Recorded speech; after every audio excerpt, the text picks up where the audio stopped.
Human rights have locomotion only when they have eloquent spokespersons.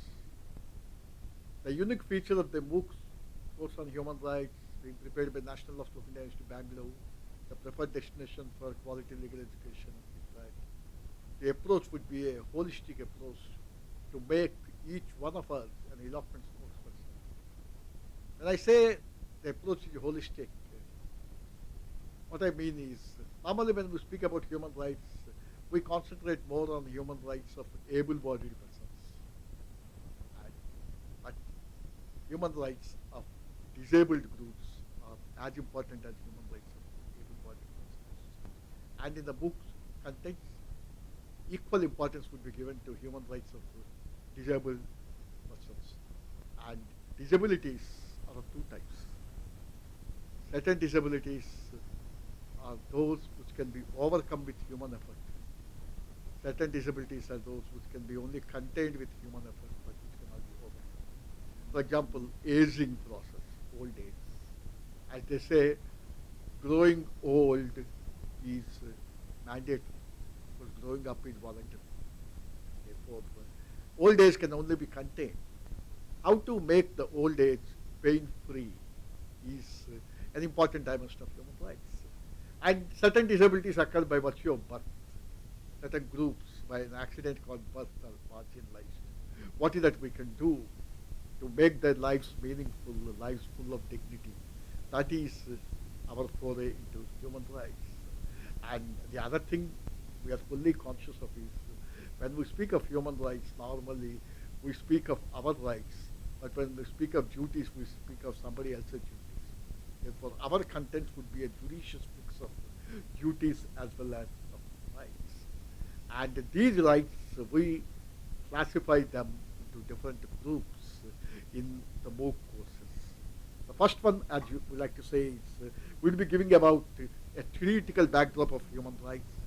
Then we'll be making a subtle but fundamental distinction between fundamental rights and human rights and civil rights in one capsule. Then we'll be speaking about the important linkages between administration of criminal justice and human rights. Then very important aspect called right to life and health care, because we are conscious of the fact that Amartya Sen said in his book Development and Freedom that freedoms will be meaningful only when unfreedoms are removed. And one of the greatest unfreedom is the right to health care, right to prevent malnutrition, prevent infantile deaths, etc., etc. Therefore, our focus would be on that. Then we speak about an unfortunate segment of people who are forced to leave their near and dear because of the persistent fear of persecution, the problem of human rights of refugees, then the problems of transgenders, okay, to avoid the stereotyping approach to the concept of human rights, how to make the lives of transgenders meaningful, full of dignity, then freedom of religion, then right to equality and discrimination, then the most important one, the international parameters of human rights dimensions, because this is the year in which the 70th anniversary of the Universal Declaration of Human Rights is being celebrated.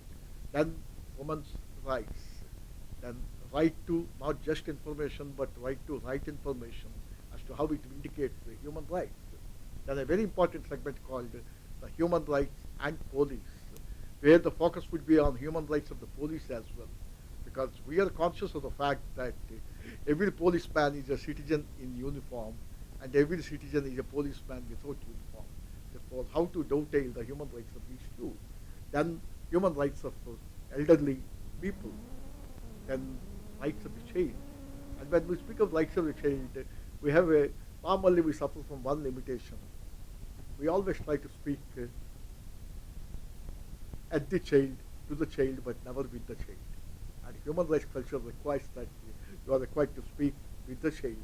Then rights of workers, rights of differently abled people.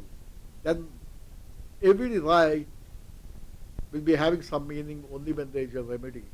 Therefore, in our lessons, we'll also have mechanism for violation of human rights and how remedies are best guaranteed. Then right to environmental protection, right to education, right to food and shelter, These are only illustrative but not exhaustive. But our ultimate goal is to promote this human rights culture, because promotion of human rights culture ensures cultivation of justice. And as Martin Luther King has said, if you seek peace, cultivate justice.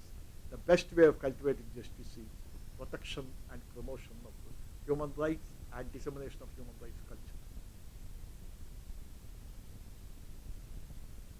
Okay, sir.